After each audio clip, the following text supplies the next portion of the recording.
Bismillahirrahmanirrahim. Assalamualaikum warahmatullahi wabarakatuh. Baik para peserta kajian Ahad pagi ini, kita sama kita perhatikan apa yang kita kaji pada pagi hari ini.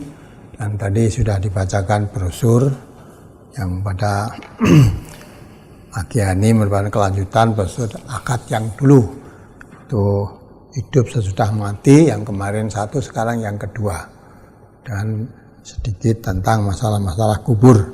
Nah, sebelum saya lanjutkan, mungkin ada pertanyaan dari yang dibaca tadi, ya, saya dahulukan, barangkali ada pertanyaan-pertanyaan.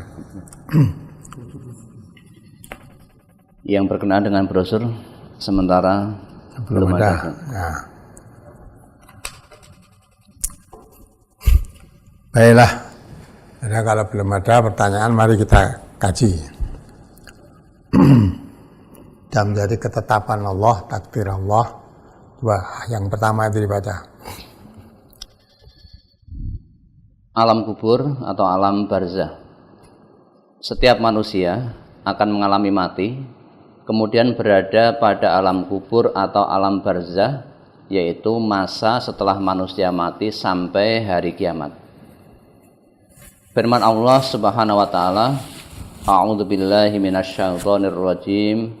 Kullu nafsin za'iqatul maut wa nabluukum bisyarri wal khairi fitnah wa ilaina turja'un. Tiap-tiap yang berjiwa akan merasakan mati. Kami akan menguji kamu dengan keburukan dan kebaikan sebagai cobaan yang sebenar-benarnya. Dan hanya kepada kamilah kamu dikembalikan. Ya, ini perhatikan. Kullu nafsin, setiap jiwa yang hidup, setiap manusia lah, yang hidup ini pasti bakal mati. Jadi mati itu sesuatu yang pasti. Walaupun kita semua belum mengalami mati, tapi harus yakin mati itu sesuatu hal yang pasti, tidak bisa dipungkiri. Cepat atau lambat pasti akan sampai. Maka kalau kita ingat ayat ini, di pertanyaan Jumat yang lalu ada pertanyaan, dengan adanya virus corona ini takut, ya, takut, hakikatnya juga takut mati, ya, sehingga mau berbuat apa-apa takut. Bayangkan corona, padahal orang yang beriman itu takutnya itu hanya kepada Allah. Takut pada corona itu resikonya apa? Paling tinggi mati. Padahal mati itu kena corona ya mati, tidak kena corona ya mati dengan sebab lain. Nah, kalau kita menghindari corona, sesuatu hal yang wajar, boleh, tapi jangan terlalu takut. Terlalu takut.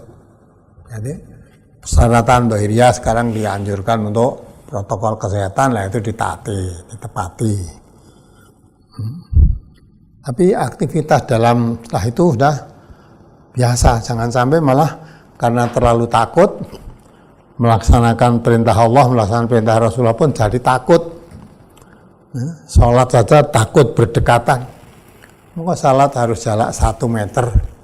Padahal Rasulullah menjelaskan kalau kamu ada soft kosong, diisi. Kalau tidak diisi nanti diisi setan. Nah, kalau kita siapkan malah 1 meter berarti mempersiapkan untuk setan kan. Nah, ya kita boleh. Tapi kata itu usaha dohiriyah, protokol kesehatan dipenuhi. Setelah itu tawakal Allah. Sebab kalau itu takut mati itu tadi, jangan dikira kalau kamu sudah nanti selamat dari corona ini terus tidak akan mati. Coba dibaca itu, yang terakhir itu. Ainama takunu yudrikumul mauta. Ainama takunu yudrikumul mautu walau kuntum fi burujim musayyadah. Di mana saja kamu berada, kematian akan mendapatkan kamu, kendati pun kamu berada di dalam benteng yang tinggi lagi kokoh. Nah, tidak. Aina ma takunu yudrikumul mautu walau kuntum fi burujim musayyadah. kita bersembunyi dari kejaran mati, ya, mati, bersembunyi dalam benteng yang tinggi dan kokoh, ya, dikira mati akan menyelamatkan dari kita. Tidak, walaupun di dalam benteng yang tinggi lagi kokoh, mati tadi pasti akan menjumpai. Kita bersembunyi dalam benteng yang tinggi yang kokoh, dikira tidak ada yang tahu, selamat, ya. Nah, tapi mati selalu mencari di mana saja. Nah, kapan datangnya mati? Idza jaa ajaluhum. Nah, kalau sudah sampai saatnya, la yastakhiruna sa'atan wa la yastaqdimun. Ya, tidak mundur sedikit pun nggak bisa. Maju ya tidak bisa. Tepat pada waktu yang telah ditetapkan oleh Allah. Nah, kalau kita yakin tentang itu, ya, tidak perlu kita terlalu ketakutan. Takut itu boleh. Memang semua orang haknya takut. Lah kalau takut mati bukan lari menjauhkan dari mati tadi, enggak. Ya. Yang ditakuti apa? Wong itu mesti bakal ketemu. Maka kalau memang kita takut mati, karena sesudah mati itu ada kehidupan lagi. Ya. Kata pindah hidup saja, hidup lagi. Lah, kehidupan lagi yang sudah kita jalani di sini nanti selalu semuanya berbeda dengan yang kita jalani di sini. Ya. Persiapannya pun alat untuk hidup membahagiakan hidupnya pun berbeda dengan yang ada di sini. Kalau di sini butuh makan, butuh minum, butuh pakaian seperti yang kita pakai, makan, kita minum dan sebagainya lah. Di sana lain lagi. Tapi sesuatu yang pasti. Nah, oleh sebab itu Allah pun telah menunjukkan, ya, kalau memang kita takut mati, jangan lari-lari dari mati, tapi tidak mempersiapkan apa yang dibawa. Maka Allah berfirman, wal tandur nafsum ma qaddamat lighad. Setiap jiwa yang kulun nafsin tadi, ya, kulun nafsin dha'iqatul maut, wal tandur nafsum ma qaddamat lighad. Setiap jiwa yang hidup ini, ya, supaya mempersiapkan bekal untuk menghadapi mati nanti. Yang dipersiapkan apa? Nah, yang dipersiapkan apa? Coba dibaca nanti. Ya, nah, itu yang diterangkan oleh dalam surat Ali Imran itu, ya. Kulun nafsin dha'iqatul maut wa innama tuwaffawna ujurakum yaumal qiyamati faman zuhziha 'anil nar wa udkhilal jannata faqad faz. Ya, di halaman 2 surat Ali Imran ayat 185. Nah, itu yang perlu disiapkan itu. Kullu nafsin dha'iqatul maut wa innama tuwaffawna ujurakum yaumal qiyamah faman zuhziha 'anil nari wa udkhilal jannata faqad faz. Wa mal hayatud dunya illa mata'ul ghurur. Tiap-tiap yang berjiwa akan merasakan mati. Dan sesungguhnya pada hari kiamat sajalah disempurnakan pahalamu. Barang siapa dijauhkan dari neraka dan dimasukkan ke dalam surga, maka sungguh ia telah beruntung. Kehidupan dunia itu tidak lain hanyalah kesenangan yang memperdayakan. Ya. Sama tak awalannya? Yang tadi juga kullun nafsin dha'iqatul maut. Ya. Sama itu. Tiap-tiap jiwa yang hidup akan merasakan mati. Nah, dalam kehidupan nanti, dalam kehidupan ini, ya, Allah berkata, wa nabluukum bisyarri wal khairi fitnah wa ilaina turja'un. Dalam kehidupan di dunia tadi, yang kita menempuh dalam kehidupan ini, Allah akan memberikan suatu ujian. Lah, ujian itu yang khair dan ujian yang syar, bisyarri wal khair. Ya. Ujian yang baik dan ujian yang buruk. Biasa dikatakan yang baik itu ujian yang menyenangkan. Ya, yang menyenangkan itu ujian yang baik. Adapun yang syar, yang jelek itu ujian yang tidak menyenangkan. Tapi baik yang diuji dengan yang menyenangkan atau yang tidak menyenangkan, akhirnya nanti kembali semua kepada Allah. Di manusia yang hidup tadi, ya, yang hidup di dunia ini diberi ujian oleh Allah. Ujian ada dua macam, yang menyenangkan dan yang tidak menyenangkan. Kedua-duanya, baik yang diuji dengan yang menyenangkan atau yang tidak menyenangkan, semuanya nanti kembali kepada Allah. Nah, dalam menempuh ujian tadi, lulus apa tidak kita? Maka pada ayat ini Ali Imran ini kullun nafsin dha'iqatul maut, diulang lagi. Kullun nafsin dha'iqatul maut, tiap-tiap yang berjiwa akan merasakan mati. Nah, kalau tadi ya belum mati akan dapat ujian, ya baik yang menyenangkan atau yang tidak menyenangkan. Kalau ayat ini tidak menerangkan ujiannya, tapi hasilnya. Innama tuwafawna ujurakum yaumal qiyamati. Ya, nah, semua yang hidup ini semua yang hidup bakal mati. Nah, setelah mati nanti ya, semuanya perbuatan yang dilakukan ketika hidup akan mendapat balasan yang sempurna. Balasan yang sempurna dari Allah sesuai dengan perbuatan yang dilakukan. Balasan sempurna termasuk ujian-ujian tadi, apakah ujian menyenangkan atau ujian yang tidak menyenangkan, semua akan dapat balasan oleh Allah bagaimana menghadapi ujian itu. Selanjutnya Allah menjelaskan balasan sempurna dari perbuatan yang kita lakukan di dunia ini. Akhirnya Allah menjelaskan, faman zuhziha 'anil nar wa udkhilal jannata faqad faz. Ya. Nah, nanti akhirnya siapa yang dijauhkan dirinya dari neraka, dimasukkan dirinya ke dalam surga, mereka itulah yang beruntung. Jadi hakikat orang yang beruntung itu orang yang ketika hidupnya itu nanti membawa dirinya, hasil kesudahannya nanti menjauhkan diri dari neraka, membawa dirinya masuk surga, itu orang yang beruntung. Bukan orang yang berlimpah ruah harta kekayaannya di dunia, bukan orang yang mempunyai jabatan tinggi di dunia ini, bukan orang yang melarat di dunia ini, bukan juga orang yang tidak kecukupan hidupnya di dunia ini. Itu suatu lambang penderitaan atau kebahagiaan, bukan di situ. Allah menutup secara umum, wa mal hayatud dunya illa mata'ul ghurur. Kita kesenangan dunia itu, apakah kamu mempunyai keduniaan yang banyak atau sedikit, semua itu hanya menipu, penipuan, kesenangan yang semu, palsu, tidak dapat diharapkan. Maka jangan terlalu bangga kalau diberi oleh Allah harta kekayaan yang banyak di dunia ini. Jangan terlalu bangga kalau diberi kedudukan di dunia ini, kedudukan yang tinggi.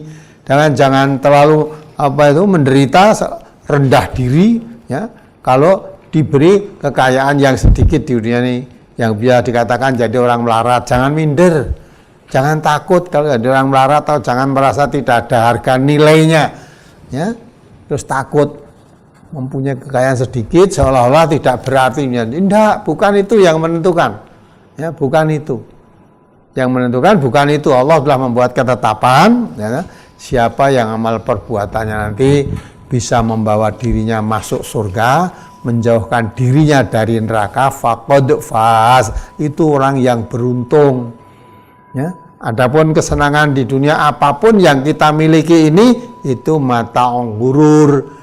Di ayat lain tuh mata'un qalil, kesenangan yang hanya sedikit. Jadi kesenangan yang kita peroleh di dunia itu kesenangan yang sangat sedikit ya. Ya, atau kesenangan sangat sedikit itu pun itu kesenangan yang menipu, bukan kesenangan yang sesungguhnya, kesenangan semu. Ya, maka jangan terlalu kita terlalu kita menderita atau seolah-olah susah dengan hidup di dunia dengan harta yang sedikit, tidak mempunyai jabatan, tidak mempunyai pangkat rendah, itu tidak menentukan. Yang paling bahagia itu kebahagiaan hidup nanti di akhirat. Nah, maka itu untuk sangat itu ya Allah sudah menjelaskan, inna akramakum indallahi atqakum. Yang betul-betul orang yang mulia betul di sisi Allah itu hanya orang yang bertakwa. Ya?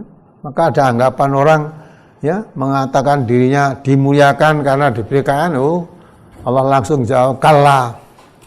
Ya? Jadi ada sementara manusia idza nabtalahu rabbuhu fa akramahu wa na'amahu fa yaqulu rabbi akraman.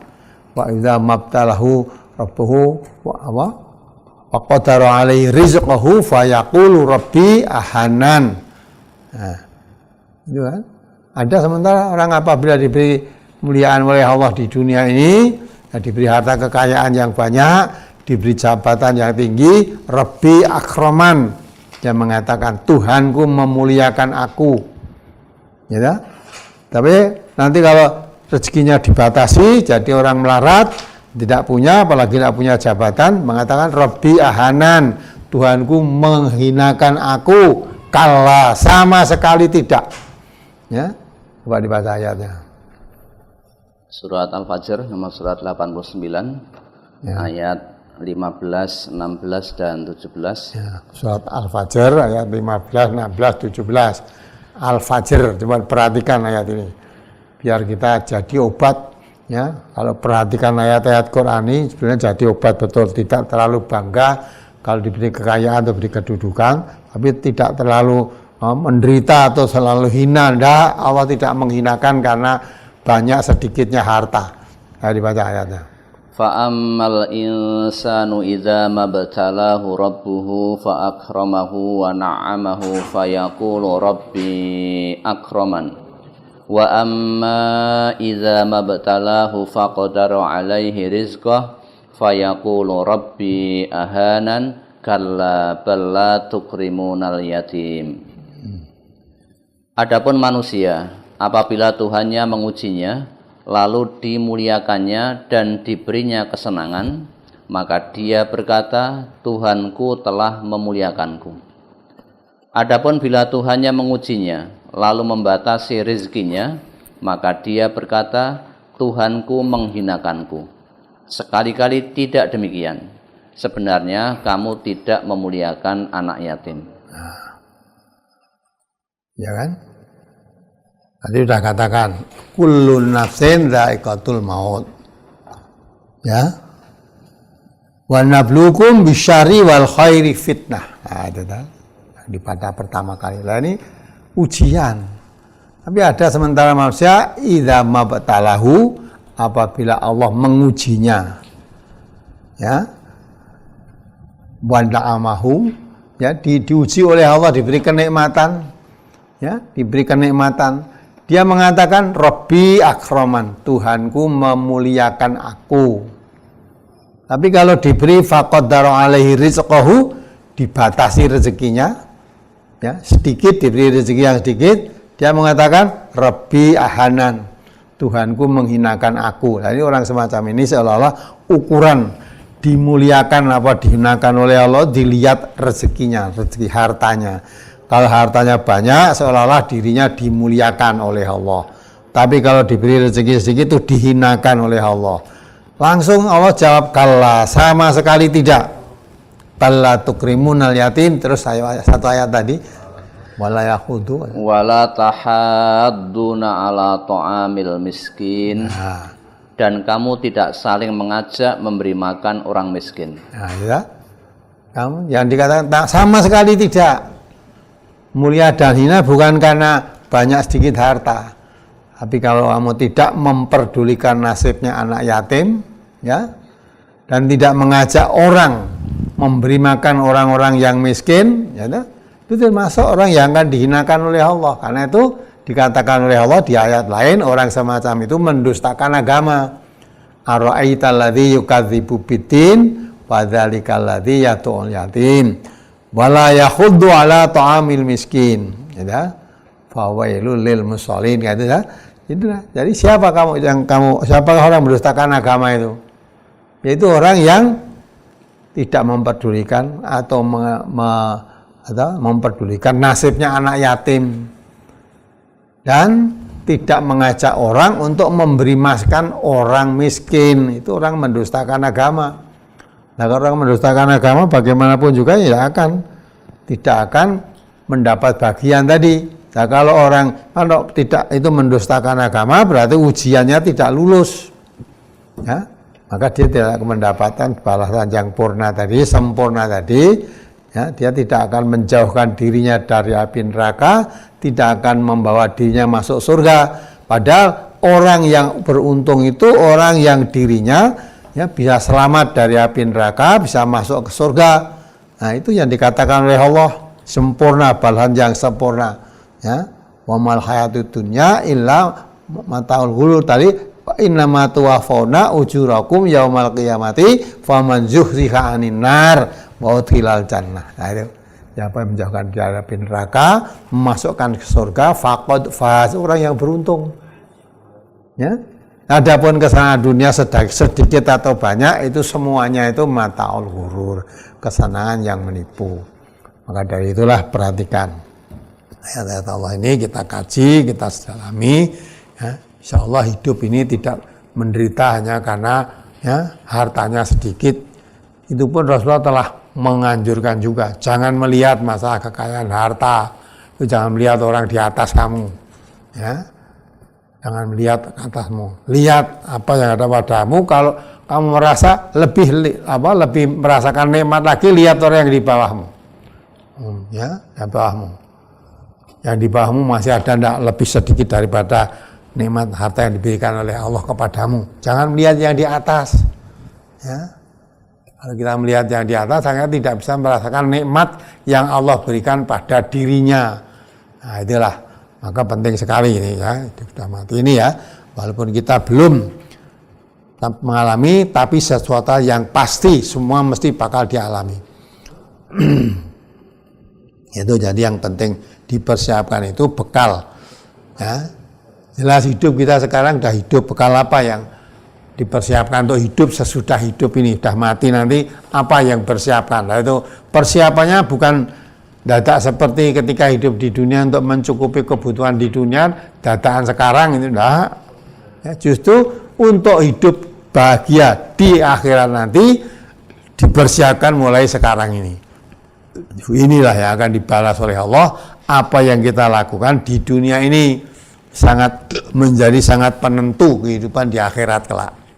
Nah, maka itu orang Islam tidak boleh kecil hati, tidak boleh putus asa, tapi harus selalu optimis untuk menempuh, untuk mencapai kebahagiaan hidup yang hakiki, untuk memperoleh kesenangan yang sebenarnya, bukan kesenangan yang menipu. Nah, itulah maka untuk itu ya kita Quran memang ini mencekam ini seluruh dunia, tidak hanya di kita aja, seluruh dunia. Karena corona ini beritanya seluruh dunia, ya. Tapi orang yang beriman tidak perlu terlalu takut begitu.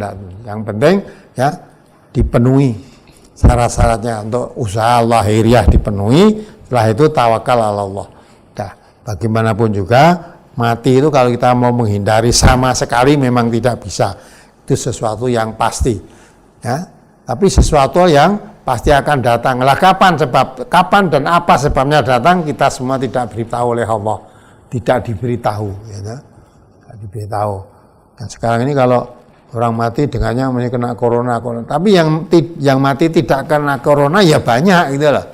Ya, bahkan sebelum ada musim corona itu orang mati pun sudah banyak, sudah ada. Nah, sekarang ini juga jangan setiap orang mati mesti kena corona tidak. Yang kena corona dikabarkan, yang tidak dikabarkan banyak. Jadi semua orang yang mati saat sekarang ini tidak semua mati mesti kena corona. Bahkan karena corona banyak yang sembuh juga, ya tak? Banyak yang sembuh. Tapi yang tidak kena corona mati juga. Lah itu semua, maka semua sudah dibagiai oleh Allah.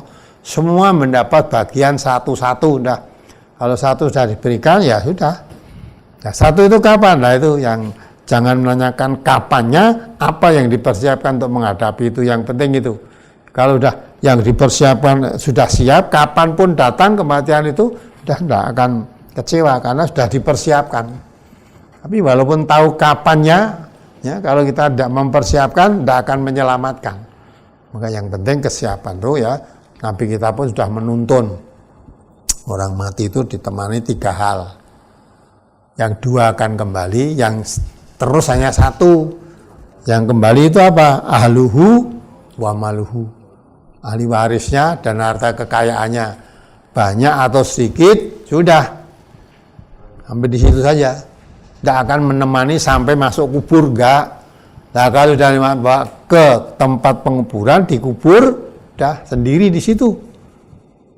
Anak istrinya, keluarganya kembali semua. Harta kekayaannya dibawa kembali semua. Tidak ada yang dibawa. Sampai itu yang biasa apa itu? Kerukup kalau orang dibawa dipikul dikerukupi kain biasanya berwarna hijau, ada tulisan apa itu lah, habisnya begitu. Itu nanti debak kembali, tidak dibahas terus.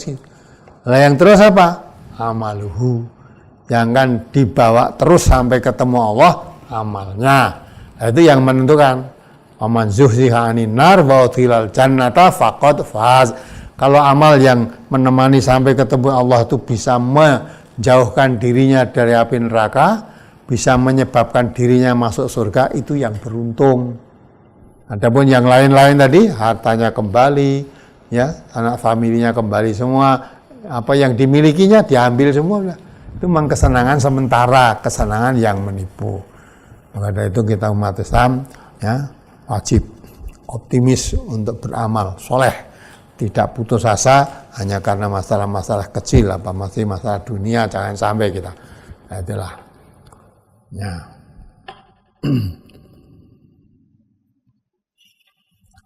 Memang ada sementara manusia ada yang tidak mempercayai orang itu kalau sudah mati apa bisa dihidupkan lagi, ya. Coba dibaca ayatnya itu. Sampai Allah katakan, ya, kamu jadi tulang belulang apa mungkin dia hidup? Sampai Allah katakan kamu jadi besi sekalipun, ya, yang kamu anggap kalau tulang belulang itu tulang manusia juga kan. Andai kata kamu jadi besi, yang kamu bayangkan besi tidak mungkin akan hidup, tidak mungkin bisa dihidupkan, ya, itu pun akan dihidupkan juga. Coba surat Bani Israil itu Al-Isra 42 sampai 90 sampai 52 itu 49. Surat Al-Isra ayat 49 sampai 52 ya. Di brosur halaman 2 masuk ketiga. Wa qalu a idza kunna 'idzaman wa rufatan a inna lamab'usuna khalqan jadida qul kunu hijaratan aw hadida aw khalqam mimma yakburu fi sudurikum fasayaquluna may yu'iduna qulil ladzi fatarakum awwala marrah fasayunghizuna ilaika ru'usahum wa yaquluna matahu qul asa ayyakuna qariba yauma yad'ukum fayastajibuna bihamdihi wa tadunnuna illa bistum illa qalila. Dan mereka berkata, apakah bila kami telah menjadi tulang belulang dan benda-benda yang hancur, apa benar-benarkah kami akan dibangkitkan kembali sebagai makhluk yang baru? Nah, ini orang yang tidak mempercayai adanya hari berbangkit, ya, yang digunakan bukan dasarkan wahyu, hanya dasar akal. Nah, karena dia melihat, ya, orang yang mati dah dikubur beberapa waktu sehingga tulang-tulang berulangnya pun sudah pisah, ya, tulangnya berserakan, ya, tidak menyatu, dagingnya sudah tidak ada, tulang, daging tinggal kulit tak ada, itu pun tidak ada lagi, sudah hancur dari tanah. Nah, begini keadaannya kok mau dihidupkan, ya apa ya mungkin, gitu. Jadi itu hanya dasarnya akalnya sendiri, tidak melihat kekuasaan Allah.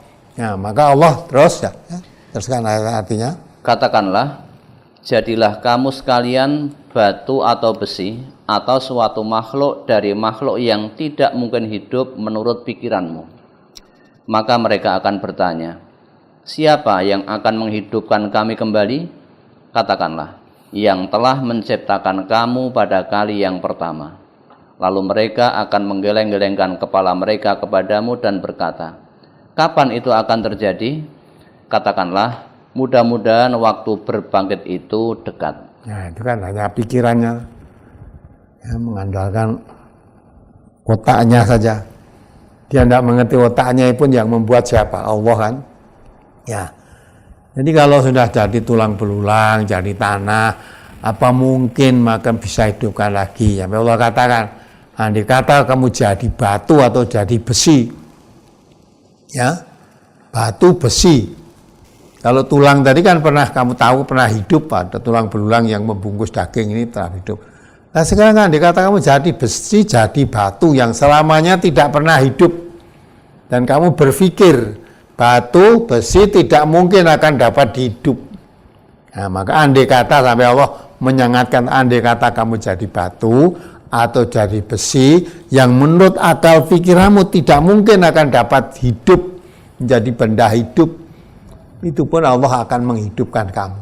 Walaupun kamu jadi besi atau jadi batu, bukan tulang belulang, kulit dan tulang, bukan, besi atau batu. Itu pun kalau Allah menghendaki dihidupkan, bisa hidupkan. Nah terus, yang menghidupkan siapa? Allah jelaskan. Yang menghidupkan kamu adalah yang menciptakan kamu yang pertama. Yang menciptakan. Kamu dulunya ya tidak ada, jadi ada. Yang membuat siapa? Nah, itu juga yang menghidupkan nanti sudah mati itu yang menciptakan kamu kali yang pertama itu. Itu yang akan menciptakan, menghidupkan kamu. Nah, terus kapan itu terjadi?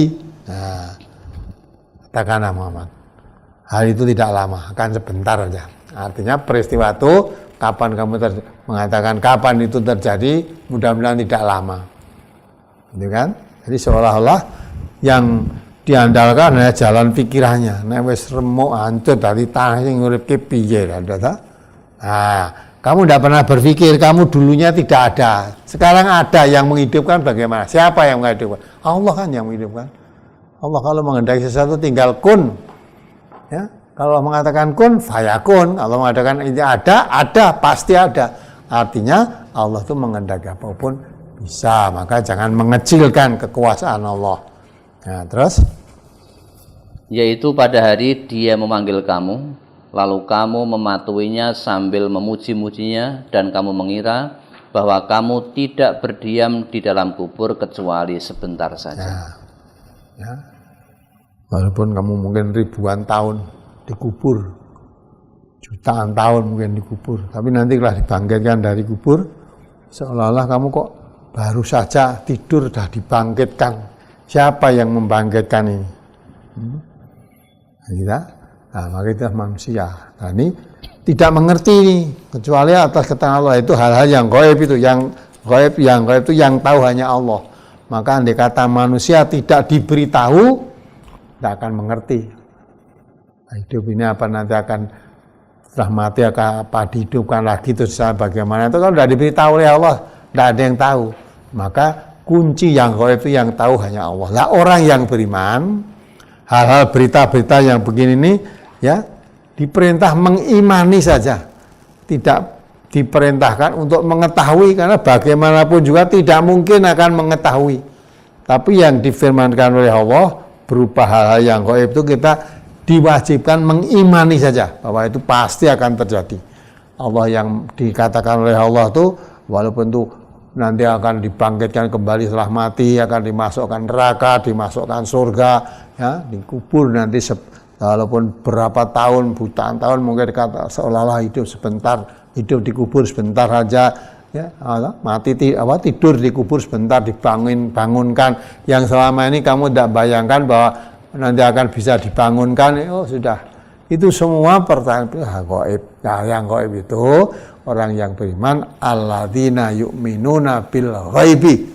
Itu orang-orang yang mempercayai adanya yang gaib. Itu sesuatu yang diberitakan oleh Allah ya di dalam Al-Qur'an ini ya, yang belum pernah terjadi. Itu gaib, belum pernah terjadi di dunia ini. Jadi semua itu berita-berita gaib. Bagi orang yang beriman diperintahkan meyakini adanya yang gaib. Nah, kalau tidak meyakini ada yang gaib, ya nah, seperti tadi baru akan dibangkitkan, itu sudah tidak percaya, apalagi kok ditanya dalam kubur, apalagi kok diberi balasan amalnya, ya tidak akan percaya. Maka penting sekali adanya kepercayaan yang gaib. Itu orang yang beriman wajib mempercayai ada yang gaib. Sesuatu yang gaib itu yang tidak bisa dijangkau oleh indera manusia ini, tapi dikabarkan. Dikabarkan dalam Al-Quran, dikabarkan oleh hadis Rasulullah. Karena kalau Rasulullah menghabarkan sesuatu yang gaib, pasti diberitahu oleh Allah. Diberitahu oleh Allah. Kalau Rasulullah tidak diberitahu, ya tidak tahu. Rasulullah ada kalanya diberitahu tentang hal-hal yang gaib. Misalnya diberitahu Bilal nanti di surga, diberitahu orang yang masuk surga ya, diberitahu keadaan hidup di neraka. Kebanyakan ketika diperlihatkan itu Rasulullah diperlihatkan isinya neraka kebanyakan wanita, itu diperlihatkan, itu tahu lah. Kok masih di dunia kok tahu lah, itu diberitahu oleh Allah. Kalau hakikat yang tahu sebenarnya Allah. Tidak semuanya yang gaib juga diberitakan oleh Allah pada Rasulullah, tidak. Yang diberitahu ya tentu beliau tahu, yang tidak diberitahu oleh Allah ya tidak tahu. Nah, maka itulah orang yang beriman, masalah gaib itu hanya cukup diperintahkan untuk mengimani bahwa itu sesuatu yang ada, yang diberitakan itu. Tidak boleh kita mengkufuri apa yang diterangkan di dalam Al-Quran. Nah. Terus ayat di bawahnya dibaca. Wa yauma taqumus sa'atu yuqsimul mujrimuna ma labisu ghaira sa'ah kadzalika kanu yufakun. Wa qala alladzina utul ilma wal imana laqad labistum fi kitabillahi ila yaumil ba'tsi fa hadza yaumul ba'tsi walakinnakum kuntum la ta'lamun. Dan pada hari terjadinya kiamat, bersumpahlah orang-orang yang berdosa. Mereka tidak berdiam dalam kubur, melainkan sesaat saja. Seperti demikianlah mereka selalu berpaling dari kebenaran. Dan berkata orang-orang yang diberi ilmu dan keimanan kepada orang-orang kafir, sesungguhnya kamu telah berdiam dalam kubur menurut ketetapan Allah sampai hari berbangkit. Maka inilah hari berbangkit itu, akan tetapi kamu selalu tidak meyakininya. Nah, dunia sudah diberitahu, ketika hidup di dunia sudah diberitahu, tapi nggak pernah percaya. Itu orang kafir nggak pernah percaya. Nah, setelah mengalami betul, baru berbangkitkan itu dia kaget. Ternyata apa yang pernah didengar diberitahu, dikabarkan, bahwa yang dia kufuri itu ternyata menjadi kenyataan. Nah, tapi orang yang diberi ilmu dan diberi iman pada dirinya tahu bahwa ini memang hari berbangkit yang pernah dijanjikan ketika masih hidup di dunia. Karena hari kenyataan. Nah, bagi orang yang tidak pernah percaya ada hari berbangkit, ya keadaan semacam itu kaget, bingung dia. Apalagi nanti kalau ditanya apa yang persiapan menghadapi itu, tidak ada persiapan apa-apa.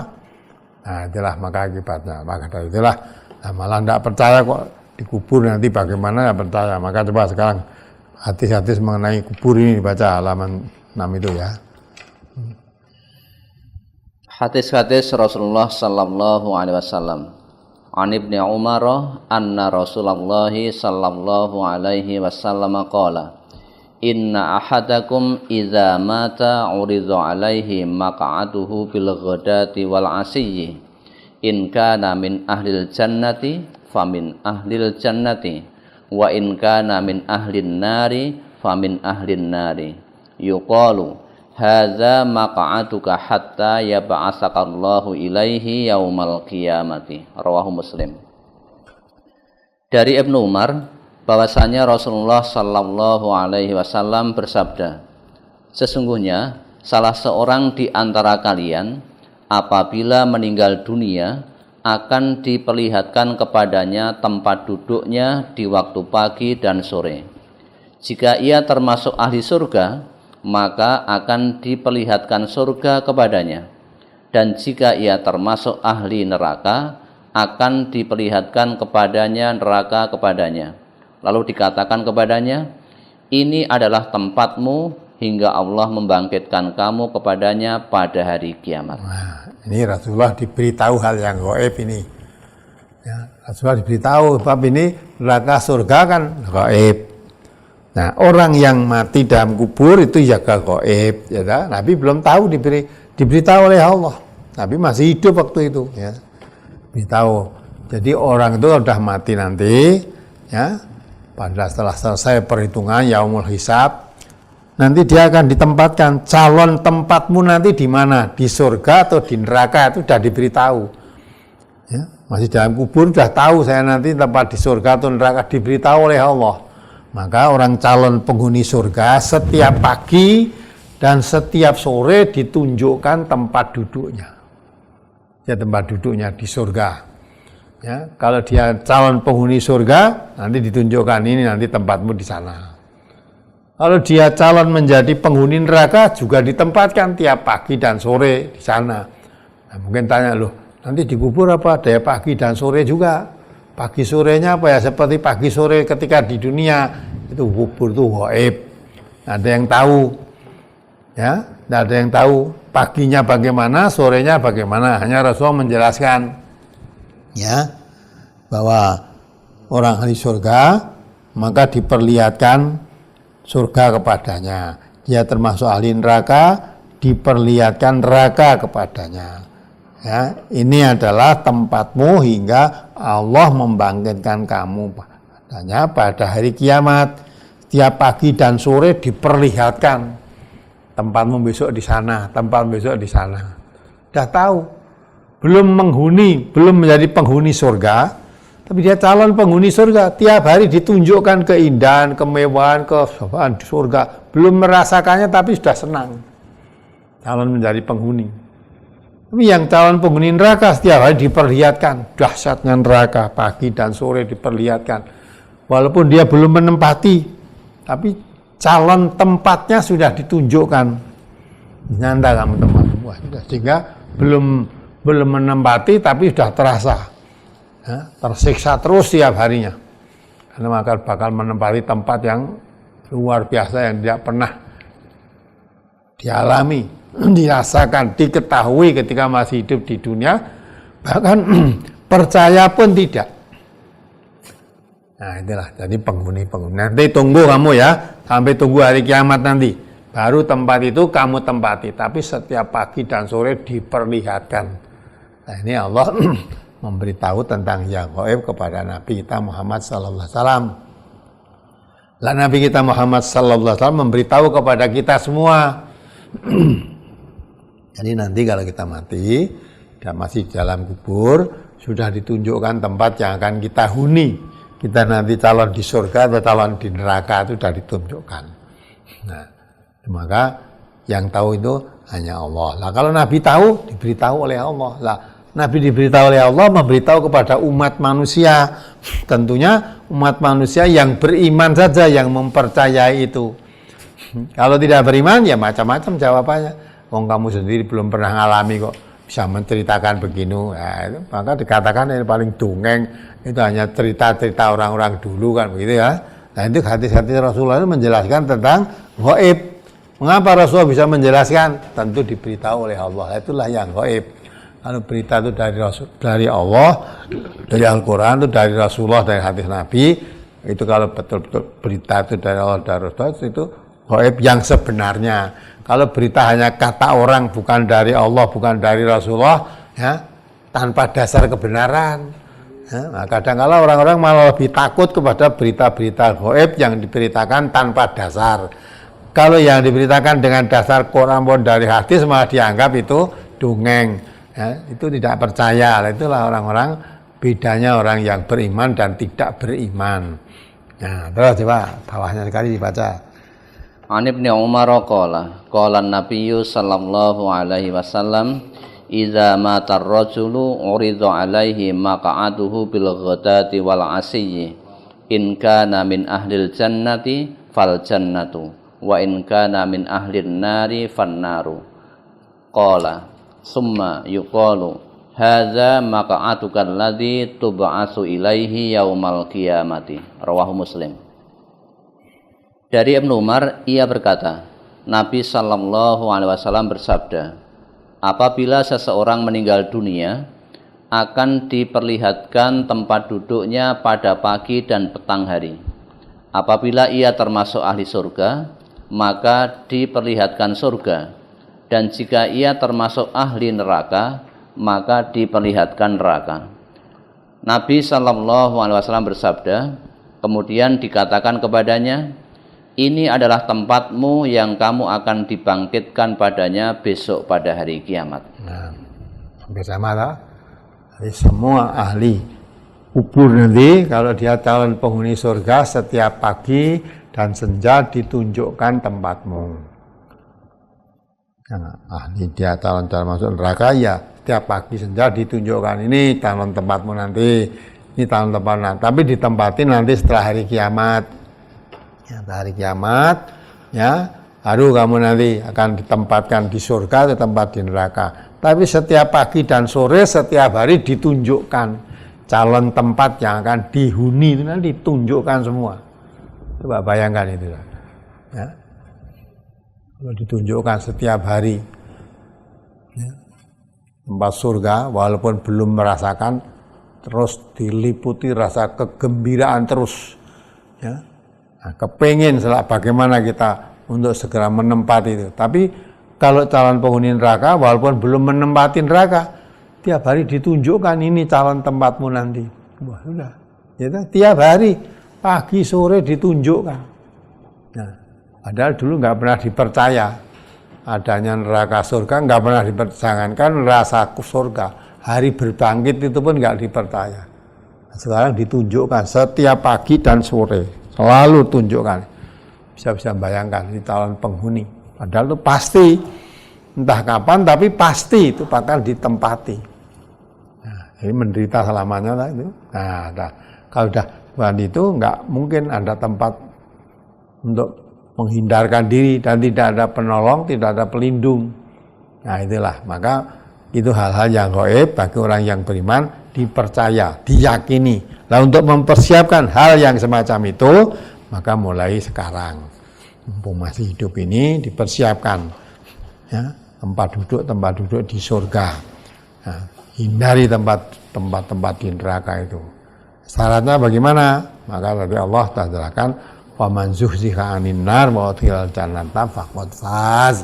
Carilah menjadi orang yang beruntung, yang amal baiknya, amal perbuatannya bisa membawa dirinya jauh dari api neraka, ya, amal perbuatannya bisa masukkan dirinya ke surga. Nah, hal-hal yang membawa ke surga itu hal-hal yang diperintahkan oleh Allah, ya, yang perlu kita laksanakan. Hal yang menjauhkan diri api neraka itu hal yang dilarang oleh Allah. Maka itu kalau kita menjauhi yang dilarang, melaksanakan yang diperintahkan, nah itulah calon penghuni surga. Tapi kalau kita mengabaikan yang dilarang apa yang diperintahkan pun tidak kita percayai, seolah-olah itu hanya dungengan orang-orang dahulu atau tidak mungkin terjadi, nah itu bakal menempati tempat neraka yang tidak ada penolong dan tidak ada pelindung baginya. Ya, mudah-mudahan bisa dipahami untuk lebih menguatkan keyakinan kita adanya hari berbangkit. Ya, kita hidup di dunia ini sudah berapa tahun, tapi di alam kubur nanti, baru dikubur saja sudah jauh lebih lama daripada kita di dunia ini. Ya, belum lagi masuk alam menunggu hari kiamat, alam akhirat nanti. Dikubur itu saja sudah lama. Berapa abad orang yang masih dalam kubur sampai sekarang masih dalam kubur. Nah, kalau mereka orang baik tiap hari merasa gembira karena melihat tempat surganya. Tapi kalau orang yang tidak baik, ya, bakal tempatin neraka, tiap hari sudah merasakan pedihnya, ya, karena sudah melihat, walaupun belum merasakan tapi merasakan pedihnya, bakal menempati tempat yang menyengsarakan dirinya. Nah, beginilah, mudah-mudahan bisa dipahami dengan sungguh-sungguh, bisa menambah keyakinan kita adanya hari akhirat, hari pembalasan, hari berbangkit. Jangan tahu hidup hanya bukan untuk senang-senang, ternyata hidup ini ada pertanggungan jawab.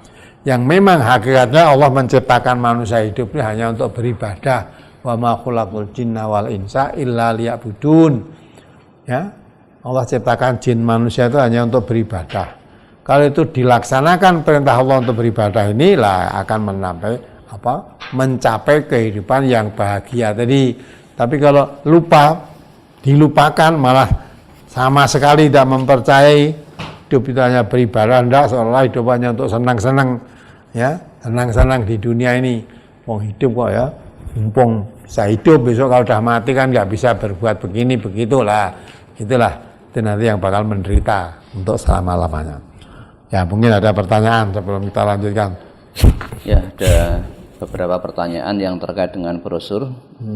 Di halaman 4 surat Toha ayat 100 sampai 104. Man a'rada anhu fa innahu yahmilu yaumal qiyamati wizra khalidina fi wa sa'alahum yaumal qiyamati himla yauma yunfakhu fis suri wa nakhsyurul mujrimina yauma idzin zurqa yatakhafatuna bainahum illa bisum illa ashra nahnu a'lamu bima yaqulun idz yaqulu amsaluhum tariqah illa bisum illa yauma. Barang siapa berpaling daripada Al-Qur'an, maka sesungguhnya ia akan memikul dosa yang besar di hari kiamat. Mereka kekal di dalam keadaan itu, dan amat buruklah dosa itu sebagai beban bagi mereka di hari kiamat, yaitu di hari yang di waktu itu ditiup sangkakala. Dan kami akan mengumpulkan pada hari itu orang-orang yang berdosa dengan muka yang biru muram. Mereka berbisik-bisik di antara mereka, kamu tidak berdiam di dunia, melainkan hanyalah 10 hari. Kami lebih mengetahui apa yang mereka katakan.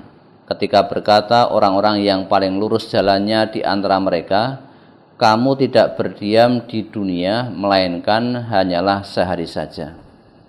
Yang ditanyakan adalah, dan amat buruklah dosa itu sebagai beban bagi mereka di hari kiamat. Beban yang dimaksud itu, beban yang seperti apa Ustaz? Kemudian yang di 104, kami tidak berdiam di dunia, melainkan hanya sehari saja. Ini mohon dijelaskan. Coba dibaca lagi artinya yang beban tadi. Barang siapa berpaling daripada Al-Qur'an, maka sesungguhnya ia akan memikul dosa yang besar di hari kiamat. Mereka kekal di dalam keadaan itu, dan amat buruklah dosa itu sebagai beban bagi mereka di hari kiamat. Beban apa itu?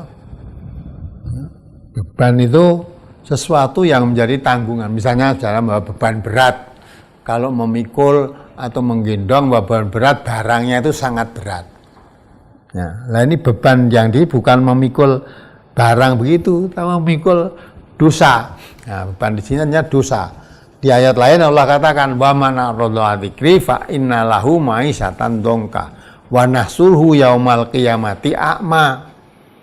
Apa berpaling dari Al-Qur'an, pasti akan menemui kesempitan hidup, dan di akhirat nanti akan dikumpulkan oleh Allah dalam keadaan buta. Jadi beban di sini adalah beban tanggung jawab. Akibat mengkufuri Al-Quran itu akan memikul beban tanggung jawab yang sangat berat. Ya. Apalagi tadi ditunjukkan kalau orang mengkufuri Al-Quran, nanti tidak percaya adanya hari kiamat dan sebagainya, nanti calon jadi penghuni neraka. Tiap pagi dan sore diperlihatkan tempat calon yang akan menjadi tempat penghuninya, tempat huniannya. Sudah menjadi tiap hari pagi sore diperlihatkan tempat neraka yang bakal ditempati. Itu kan suatu beban yang sangat berat. Beban yang sangat berat. Walaupun belum merasakan, tapi jelas nanti saya akan merasakan begitu itu. Nah, itu suatu beban. Jadi beban artinya rasa tanggung jawab yang bakal dipikulnya, akan dirasakan dirinya. Akibat dari mengkufuri Al-Quran akan menanggung risiko yang sangat berat kesudahannya nanti. Itu maksudnya beban. Beban yang berat itu artinya yang akan menjadi tanggung jawabnya, yang akan dirasakan akibat mengkufuri Al-Quran itu akan membawa akibat yang sangat berat dalam kehidupannya. Sangat menderita nantinya. Nah, gitu maksudnya. Terus apa lagi? Ayat berapa tadi? Yang 104, kami tidak berdiam diri di dunia melainkan hanya sehari saja. Nah, jadi orang yang tidak mempercayai kehidupan di akhirat, ya, ketika di dunia disuruh percaya ada hari akhirat, tidak percaya. Tapi setelah dia nanti masuk, masuk kubur, lalu sudah merasa, ternyata apa yang dulu pernah disampaikan kepada dirinya tidak pernah dipercaya, tidak pernah dipercaya. ternyata menjadi kenyataan.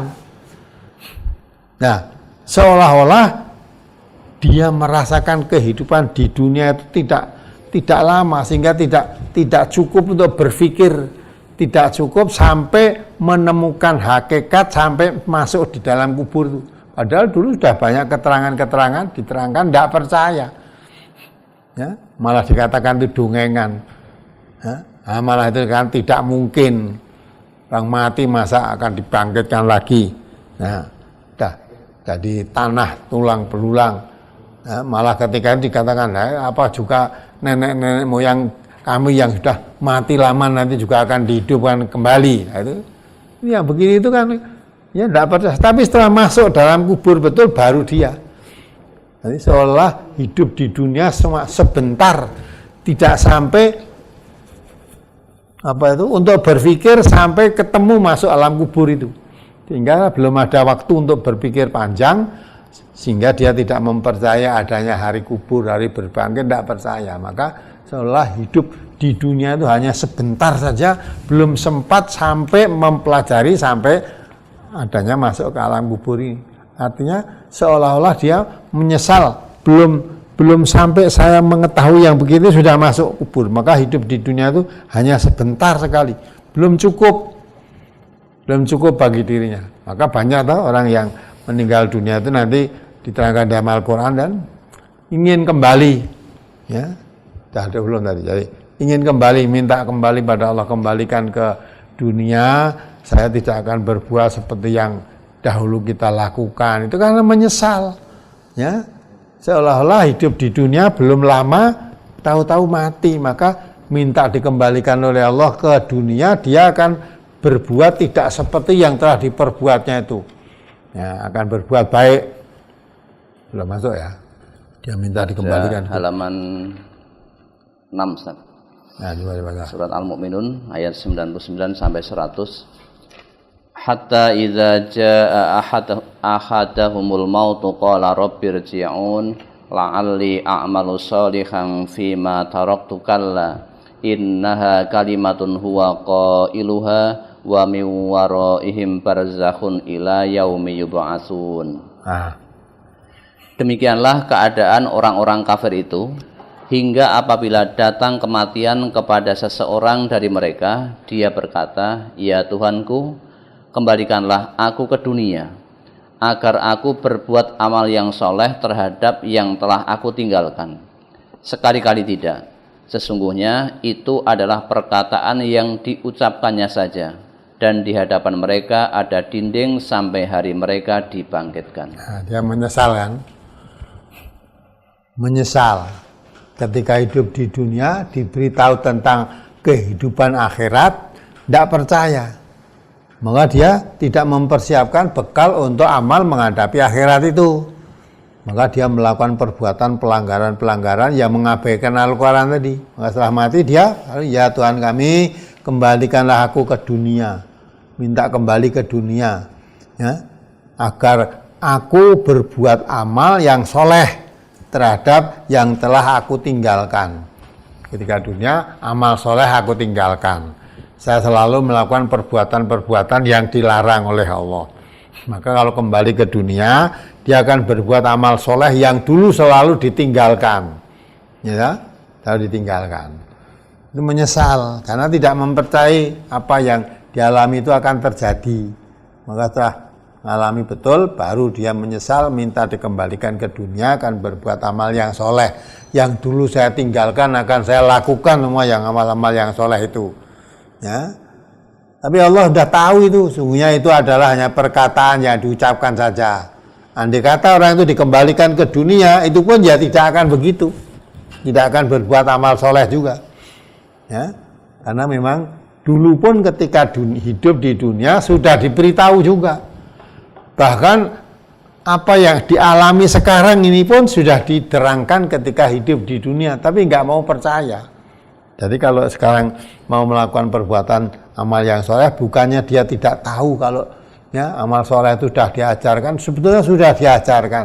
Hanya ketika diajarkan, disampaikan tahu, dia tidak percaya.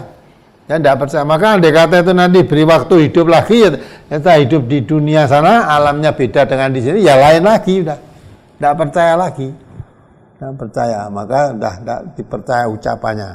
Ya. Katakan ya Allah, sungguhnya itu adalah perkataan yang diucapkan saja. Ya. Karena itulah mereka ada dinding sampai hari pada hari bangkit sudah tidak akan dikembalikan dia sampai hari berbangkit sudah di situ. Hari kiamat. Nah, dikata dituruti dikembalikan ke dunia, ya dia tidak akan berbuat baik. Ya seperti ketika dia hidup di dunia dulu, karena hidup di dunia pernah dirasakan.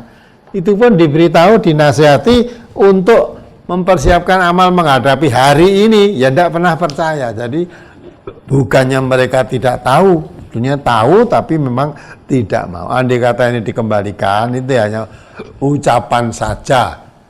Ya, kembalikan, dia tidak akan melakukan apa yang diucapkan itu, hanya ngomongnya saja.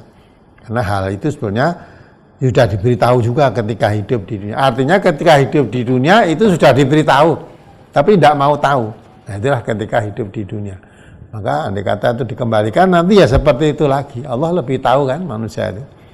Ya. Apalagi tadi yang ditanyakan? Sudah, cukup Ustaz. Ya. Berikutnya, brosur halaman 8. Dari Zaid bin Thabit, ia berkata, ketika Nabi SAW berada di kebun Banu Najjar dengan mengendarai bagol, dan kami bersama beliau, tiba-tiba bagol tersebut berbelok dan lari kencang, hampir-hampir melemparkan beliau SAW, lalu berhenti. Dan ternyata di situ ada 6, 5 atau 4 pusara. Demikian yang dikatakan oleh Al-Jurairi. Lalu Nabi SAW bersabda, siapa yang mengenal penghuni kubur ini?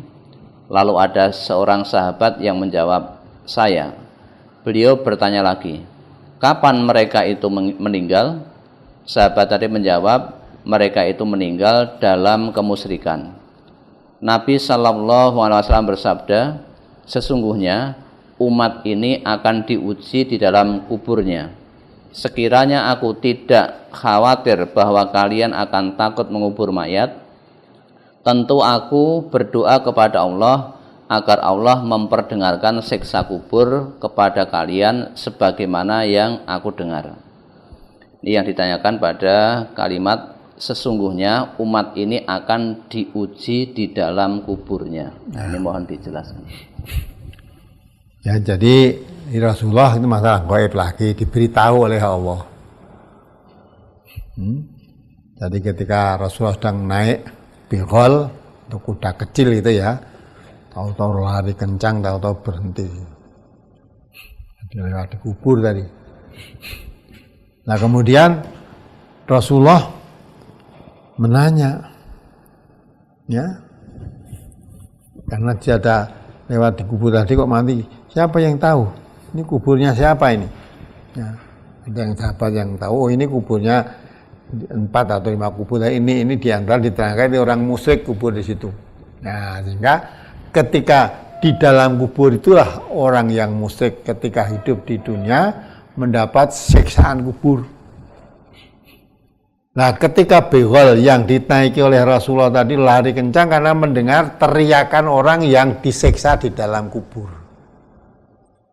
Maka Rasulullah mengatakan, andai kata saya tidak khawatir kalau kamu nanti tidak akhirnya takut terus tidak mau menguburkan orang mati karena takut dengan ya tadi siksaan tadi, maka Allah Rasulullah akan memberitahukan. Tidak diberitahu supaya tidak tahu siksaan dalam kubur. Andai kata tahu, kamu takut mengkubur orang mati. Bapak-bapak.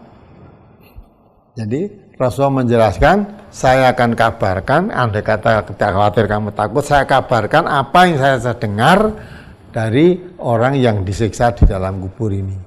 Jadi orang yang disiksa dalam kubur itu tidak ada manusia yang dengar, tapi binatang-binatang malah mendengar tadi. Binatang lari mendengar tadi. Nah situ. Ya maksudnya di dalam kubur itu diuji itu maksudnya disiksa. Yang amal perbuatannya tidak baik, jadi tadi diuji, mengalami siksa kubur tadi. Nah, sehingga di siksa kubur itu manusia tidak mendengar, tapi binatang mendengar. Karena bersabda, sesungguhnya umat ini akan diuji dalam kuburnya. Sekiranya aku tidak khawatir bahwa kalian akan takut mengubur mayat. Nah, jadi andai kata tidak khawatir kamu takut mengubur mayat, tentu aku berdoa kepada Allah agar Allah memperdengarkan siksa kubur kepada kalian. Ya?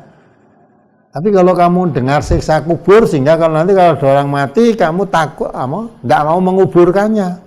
Nanti kata kamu mendengar siksa kubur itu, tidak mau, maka ya tidak mendengar, biar tidak mendengar saja. Kalau kamu mendengar, nanti mengubur jenazah kamu tidak mau. Hanya aku tidak khawatir bahwa kalian akan takut mengubur mayat, tentu aku berdoa kepada Allah agar Allah memperdengarkan siksa kubur kepada kalian sebagaimana yang aku dengar. Kalau Rasulullah mendengar siksa kubur itu, Rasulullah mendengar suaranya diperdengarkan oleh Allah. Lah, kalau orang-orang yang yang mau mengkuburkan jenazah itu ngerti kalau dikubur itu disiksa begitu dahsyat suaranya sampai teriak-teriak begitu histeris ya, itu kamu nanti takut menguburkan jenazah, maka biar tidak mendengar saja. Kalau kamu mendengar menguburkan jenazah, kamu nanti takut akhirnya tidak mau mengkubur jenazah-jenazah itu. Nah, itu maksudnya. Jadi di saat dikubur itu maksudnya akan mengalami ya, itu belum masuk neraka. Belum, tapi sudah dirasakan. Tadi tiap pagi diperlihatkan ada suatu siksa itu, neraka itu. Maka diuji dalam kuburnya. Dalam kuburnya kan pertanyaan-pertanyaan kubur, tahu siapa Tuhanmu, apa agamamu, siapa nabimu. Nah itu kalau diuji tidak lulus, pukul, hancur, nanti hidup lagi, kepuk lagi, itulah itu siksa dalam kubur, diuji dalam kuburnya. Jadi kan ada pertanyaan-pertanyaan kubur kan. Nah, akan di sini maksudnya akan mendapat pertanyaan dalam kubur. Ya, dalam hadis diterangkan kalau nanti orang yang layat sudah kembali, masih terdengar suara sandalnya yang layat, yang mati tadi dibangkitkan, ditanya, ya, ditanya akan mendapat pertanyaan. Kalau pertanyaan dari malaikat penanya kubur itu dapat menjawab, saya selamat. Kalau pertanyaan tadi tidak bisa dijawab, ya dia akan dipukul, dianiaya di situ. Lah itu pertanyaan-pertanyaan yang disebut diuji tadi. Nah, diuji, dipertanyakan. Tanyakan. Ya, bagaimana kalau ada ujian dari pertanyaan penanya dalam kubur kamu bisa menjawab, lulus. Kalau ditanya tidak bisa menjawab, lah itu tidak lulus itu ya. Lah itu digambarkan seolah semacam ujian dalam kuburnya nanti. Ya, itu dah. Apalagi? Berikutnya, bagaimana cara menghilangkan takut mati? Kemudian yang kedua, apa betul orang yang mati tidak sadar bahwa dirinya telah mati? Ya nggak ngerti itu gaib itu. Nanti aja kalau kamu sudah mati coba sadar nggak? Ya, kalau sudah mati tersadar enggak kalau mati itu. Ya, tentunya sadar karena ada hadis Nabi yang menerangkan orang yang mati amalnya baik, itu dia minta supaya dicepatkan untuk segera sampai dikubur. Tapi amal yang tidak baik dibawa pergi, dipukul itu, ya, dia dibawa kemana ini, gitulah. Artinya sadar kalau sudah mati. Maksudnya kalau orang yang amalnya baik dibawa supaya segera dikuburkan itu dia sangat merindukannya. Tapi orang yang amalnya tidak baik dibawa ke kuburan itu dia maunya bisa tuh maunya tidak mau berangkat gitu. Apa dipercayakan mau bawa kemana? Nah, itulah itu masalah gaib lagi. Dan untuk menjelaskan banyak ya itu sebatas yang diterangkan oleh hadis Rasulullah aja. Ya. Mati apa sadar apa tidak, tahu apa tidak jelas. Nanti kalau udah ngalami semua akan bakal ngalami. Nah. Apalagi? Jadi cara menghilangkan takut mati. Nah itu maka itu sudah dikatakan oleh Allah kan, qul innal mautal ladzi tafiruna minhu fa innahu mulaqikum tsumma turadduna ila alimil ghaibi wa syahadati fa yunabbiukum bima kuntum ta'malun. Coba surat Jumu'ah itu. Nah, Jadi umumnya semua manusia yang sadar takut mati itu wajar. Sampai Allah silahkan dibaca di surat Jum'ah. Surat Al-Jum'ah nomor 62 ayat 8. Qul innal mautal ladzi tafirruna minhu fa innahu mulaqikum summa turadduna ila alimil ghaibi wasyahadah fayunabbi'ukum bima kuntum ta'malun. Katakanlah, sesungguhnya kematian yang kamu lari daripadanya, maka sesungguhnya kematian itu akan menemui kamu. Kemudian kamu akan dikembalikan kepada Allah yang mengetahui yang gaib dan yang nyata. Lalu Dia beritakan kepadamu apa yang telah kamu kerjakan. Nah, ya. Jadi orang takut mati itu sudah pada umumnya.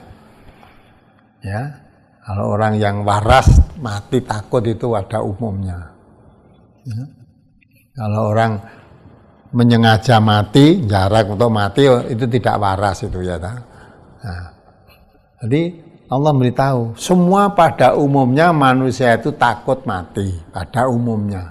Tapi Allah sudah berkata, katakan Muhammad, innal mautal ladzi tafiruna minhu. Katakan Muhammad, ya, mati yang kamu lari, artinya lari menghindari mati. Maunya tidak mau ketemu mati itu maunya enggak mau. Tapi ketahuilah bahwa mati itu akan menjumpai kamu. Ya. Nah, kalau menjumpai kamu, bagaimana kalau lari bersembunyi? Sekalipun kamu bersembunyi dalam benteng yang tinggi, latih kokoh yang dibaca tadi kan, pasti menjumpai kamu. Dengan kata lain, mati sebetulnya tidak semua orang mau mati. Pada umumnya tidak mau, malah lari berusaha menghindari mati. Ya. Apalagi yang ditanyakan dari yang corona ini, takut orang mati, sebetulnya takut mati. Ada bencana, ada gunung Merapi meletus, ada tsunami, orang lari-lari itunya menghindari mati. Lari dari tempat kejadian, tempat bencana itu dia lari, menghindari biar tidak mati. Ya, tapi Allah sudah membuat ketetapan, kamu lari kemanapun, mati itu pasti akan menjumpai.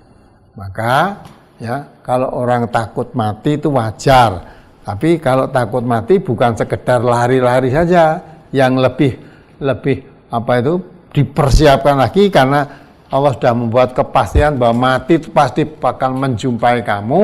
Ya, takut boleh, tapi orang yang takut mati tidak hanya lari-lari menjauhi mati, karena kamu lari kemana aja mesti bakal ketemu. Nah, mestinya kalau takut mati itu yang dipersiapkan untuk mati itu apa? Nanti kok takut itu yang dipersiapkan, ibaratnya orang mau bepergian, ya orang mau bepergi di dunia saja, ya mau pergi kemana dipersiapkan bekalnya kok, ya bekal mau pergi mau di sana nanti berapa hari disiapkan, jangan sampai di tempat bepergian nanti ya kekurangan bekal yang dibutuhkan.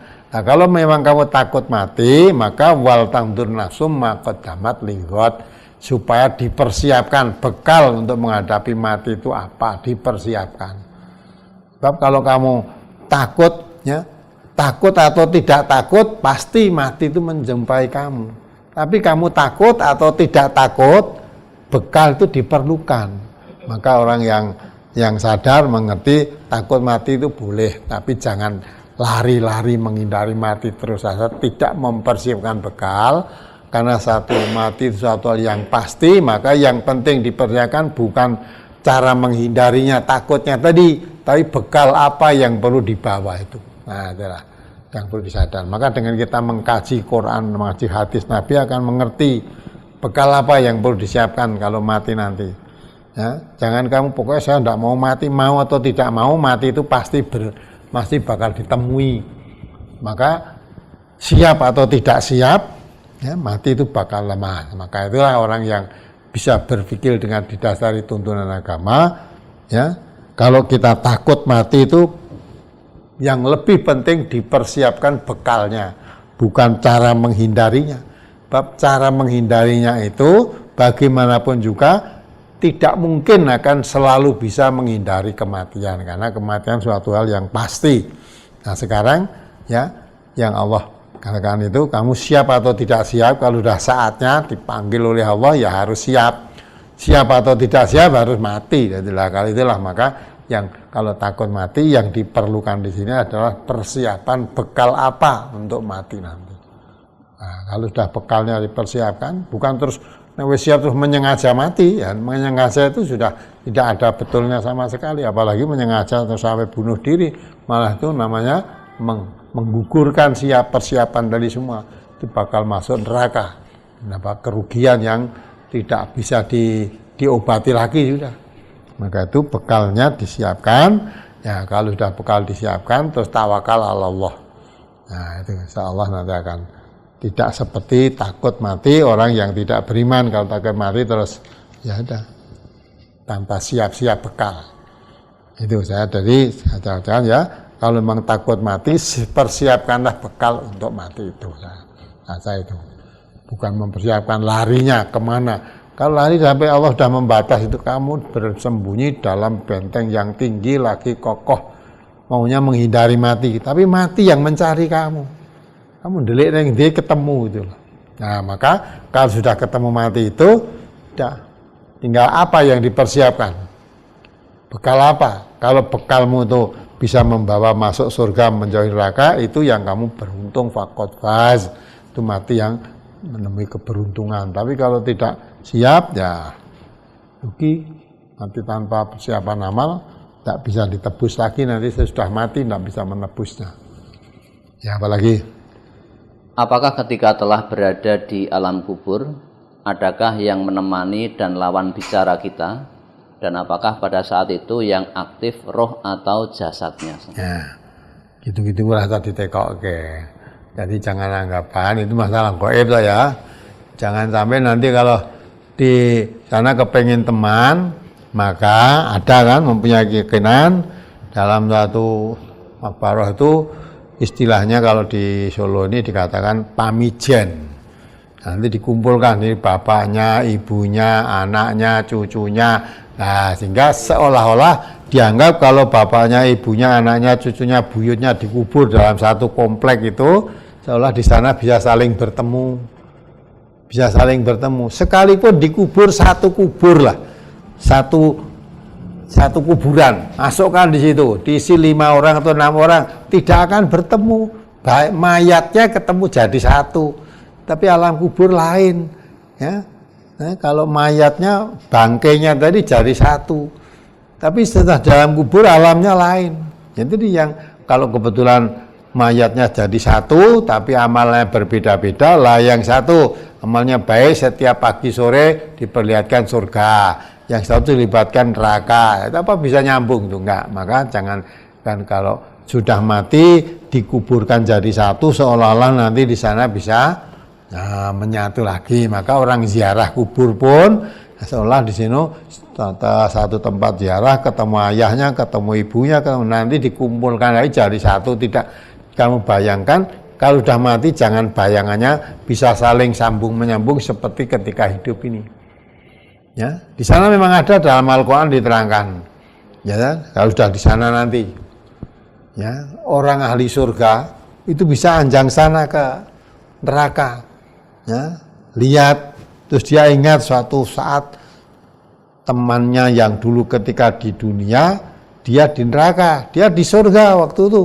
Nah, tunjukkan orang ahli surga berkunjung sama, tunjukkan ini loh teman saya dulu yang mengajak-ajak saya untuk ikut, andai kata saya mau akan nasibnya seperti dia. Nah, gitu itu tahu. Jadi orang ahli surga bisa dialah kunjung-kunjung ke tempat teman-teman di neraka. Lah, temannya di neraka nanti ketika dikunjungi temannya yang ada di surga, minta supaya dikirim makanan yang dari ahli surga. Apa jawabnya? Ya, yang tengah surga tadi menjawab, apa yang makanan di surga ini haram untuk kamu yang di neraka. Padahal ketika di dunianya itu temannya, itu sering mengajaknya. Andai kata saya mengikuti ajakan dia, saya akan masuk neraka seperti itu. Lah nanti kalau sudah di sana itu kepercayaan Allah menerangkan begitu, ya kita yakini aja. Hakikatnya bagaimana nanti aja kalau sudah masuk nanti. Ya, masuk kubur nanti akan tahu sendiri.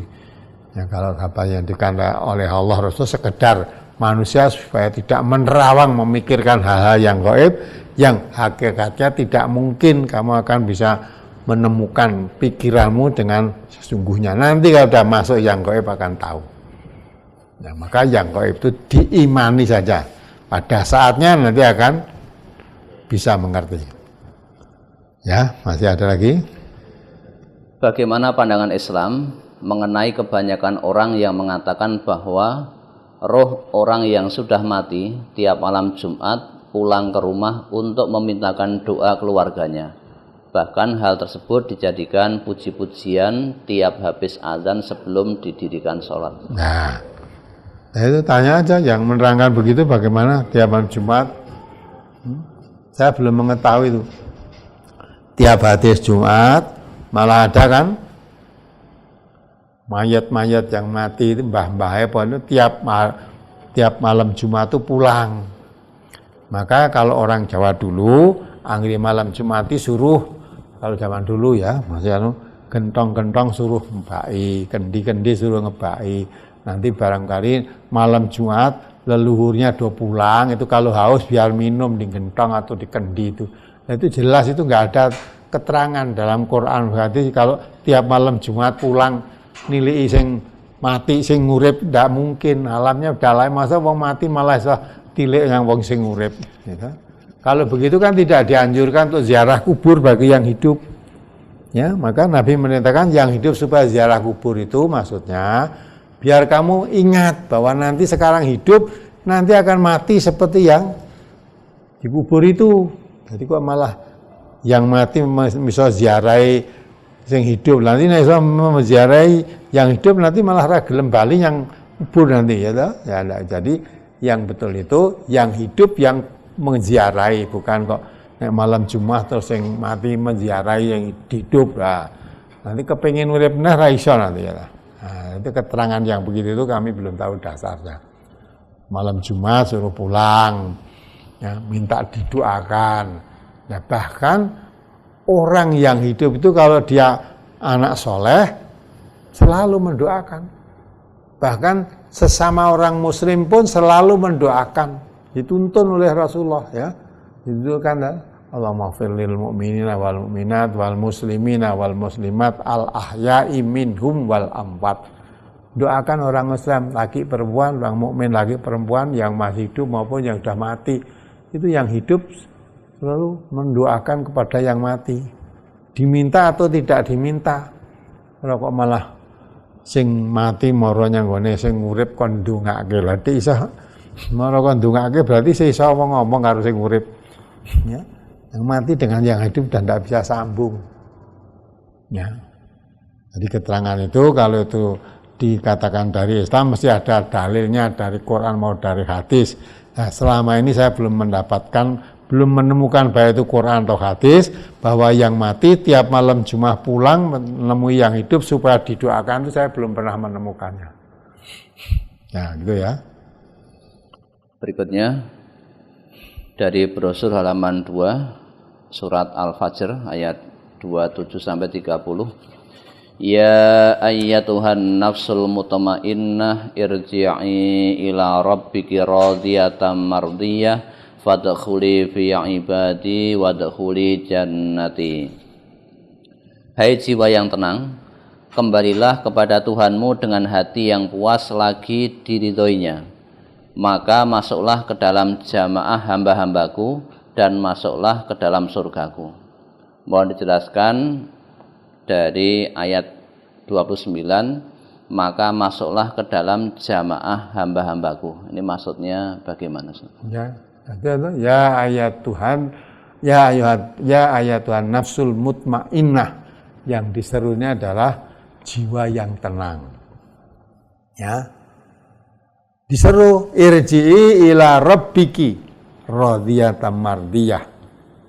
Kembalilah kepada Tuhanmu dengan hati yang puas, yang diridhoinya, yang senang ya. Kembali pada Allah dengan senang karena diridhoi oleh Allah. Fadkhuli fi ibadi, maka masuklah kamu ke dalam jamaah hamba-hambaku, hamba Allah. Itu perintah Allah. Kalau kamu pengen tenang, ya kan? Masuklah kamu kepada hamba-hambaku, hamba Allah itu maksudnya berkumpullah kamu masuk ke dalam surgaku, surganya Allah. Fadkhuli jannati, ya.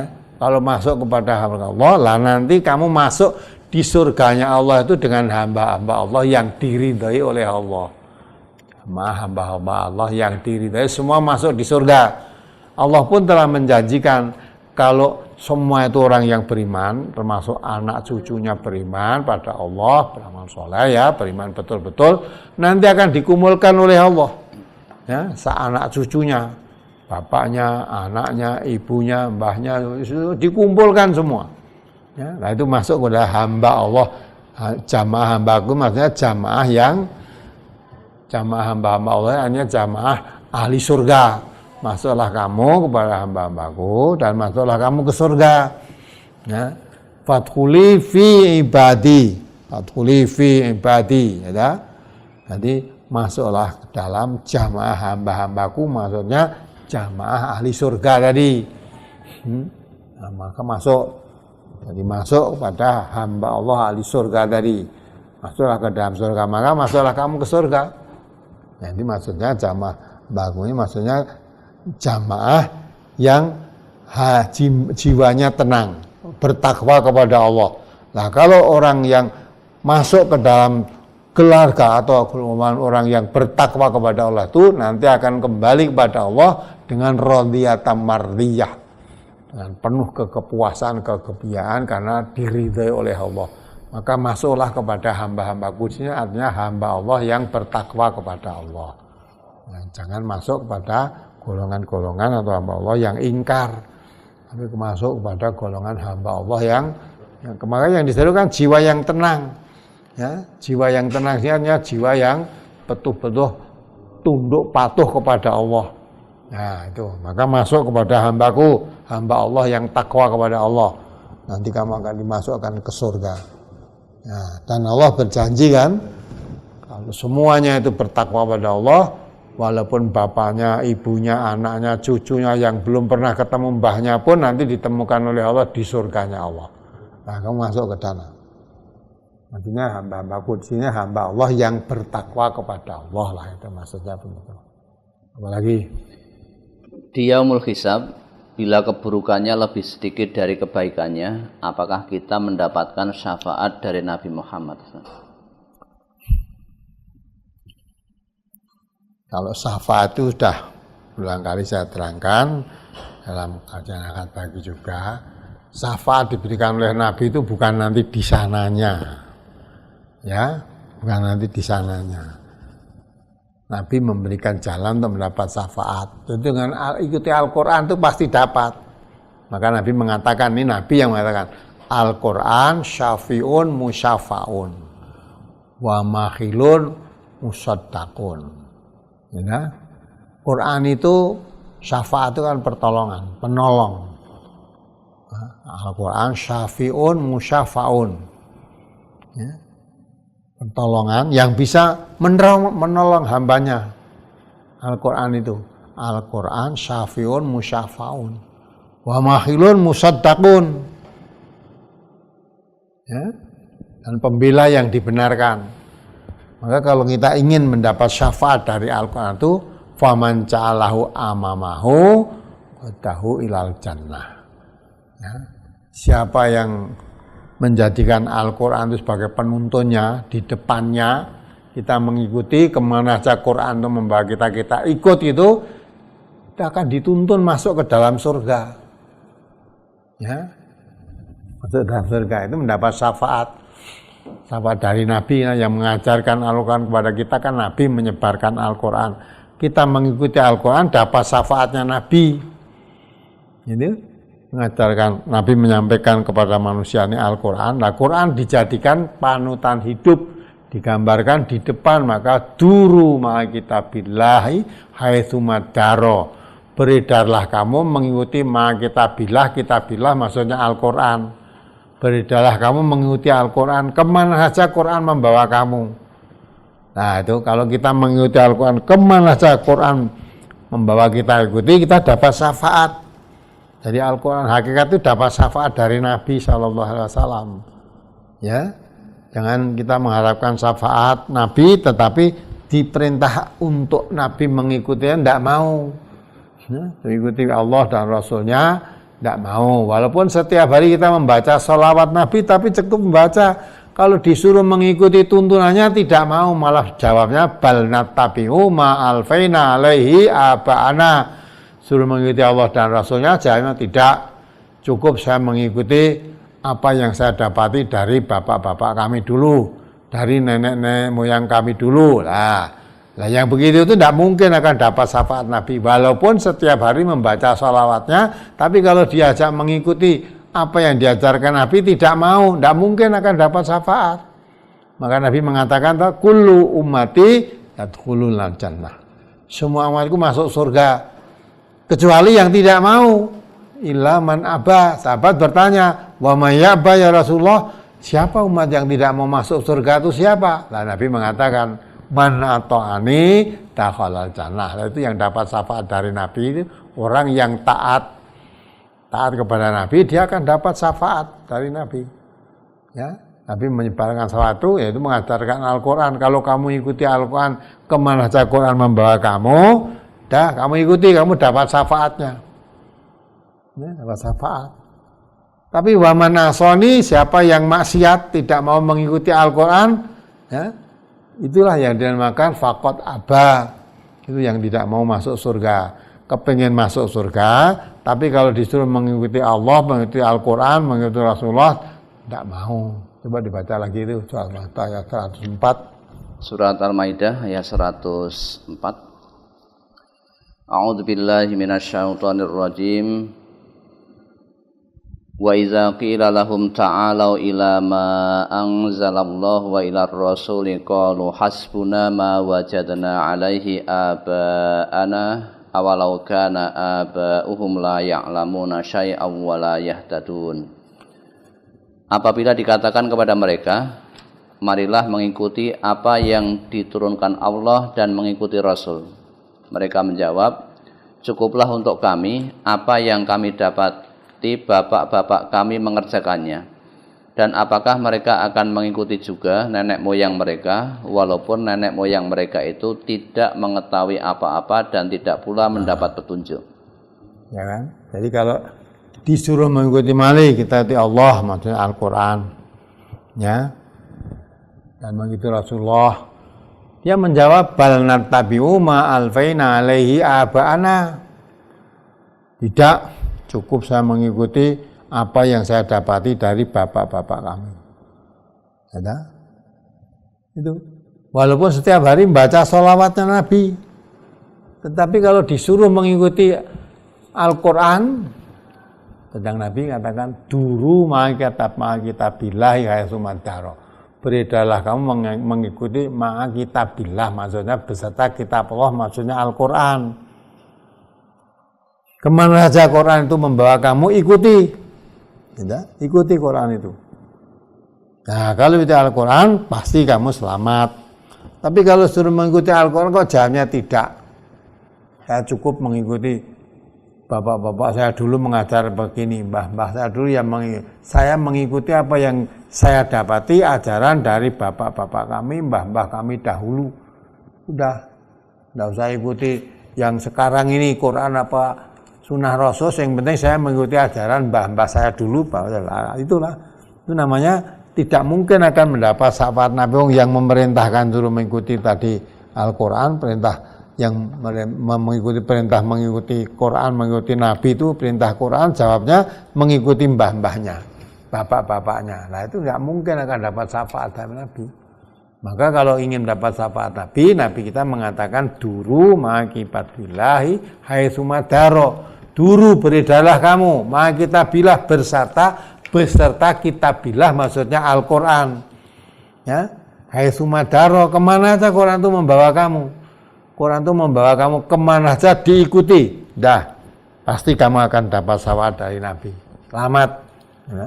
Tapi kalau tidak mau mengikuti apa yang dituntunkan oleh Al-Quran, ya itu termasuk fakot aba, orang yang tidak mau tadi mengikuti perintah Al-Quran, mengikuti perintah Nabi tidak mau. Maka itu umat Nabi yang tidak masuk surga karena tidak mau memang. Tidak mau masuk surga karena apa? Ya karena tidak mau mengikuti Quran, tidak mau mengikuti sunnah Nabi tadi. Kalau disuruh mengikuti Quran malah jawabnya ya ngewawayadat, mbah-mbah saya dulu ya begini. Ya itu cukup mengikuti bapaknya, mengikuti mbahnya. Nah, yang begitu nggak mungkin akan diberi syafaat oleh Nabi. Nah, maka itulah penting kita mempelajari sama Nabi itu.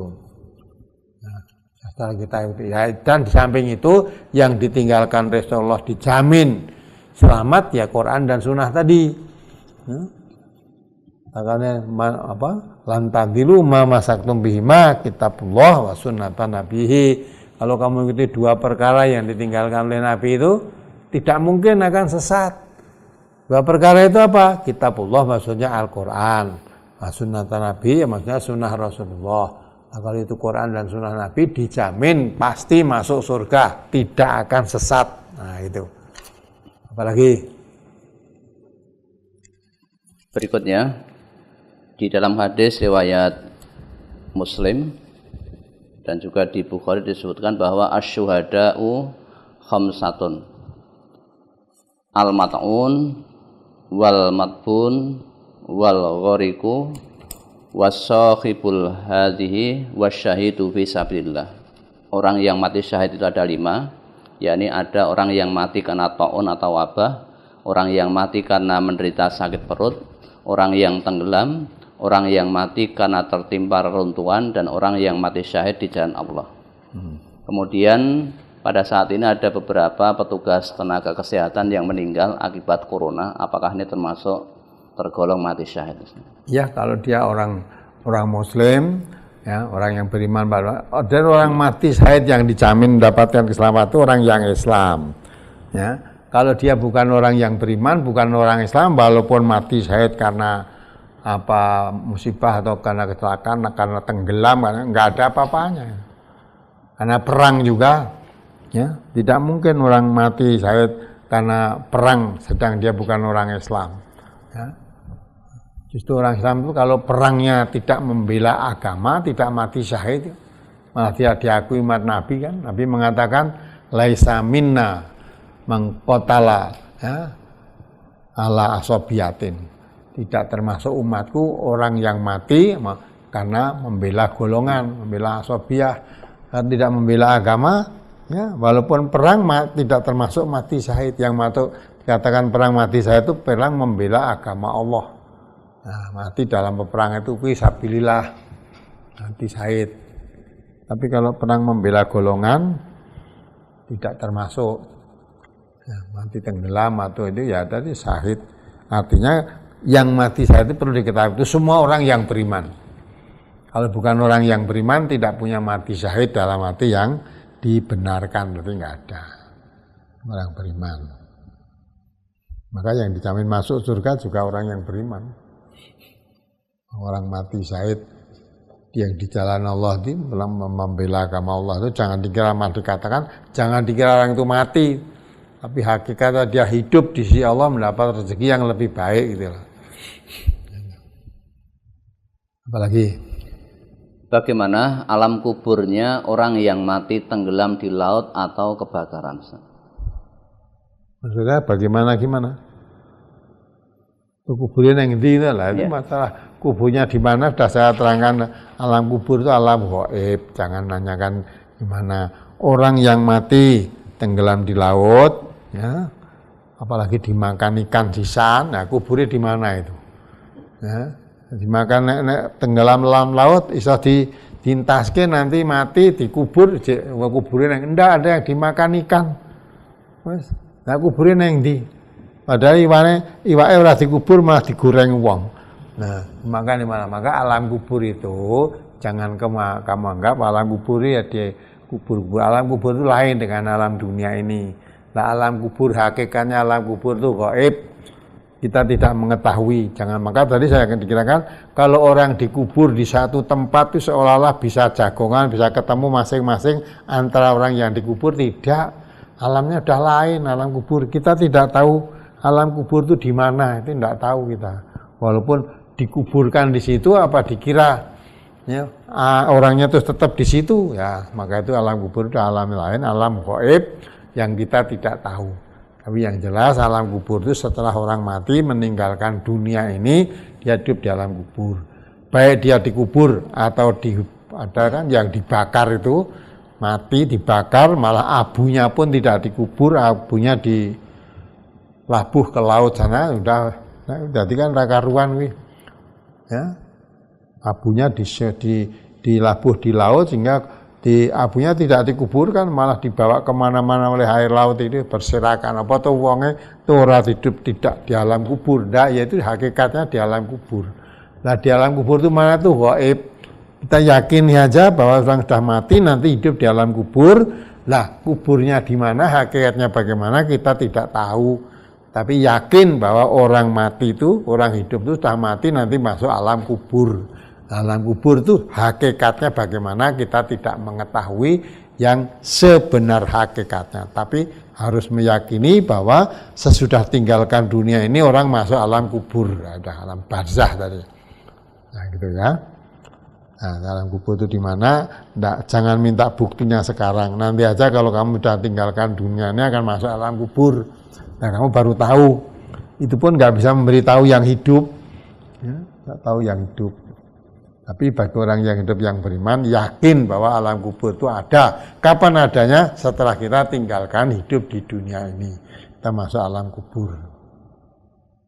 Maka jangan bayangkan tadi laut mati, alam kuburnya di mana? Neng lautnya nek diketemukan nanti dintas bisa dikubur, ya ketemu lah.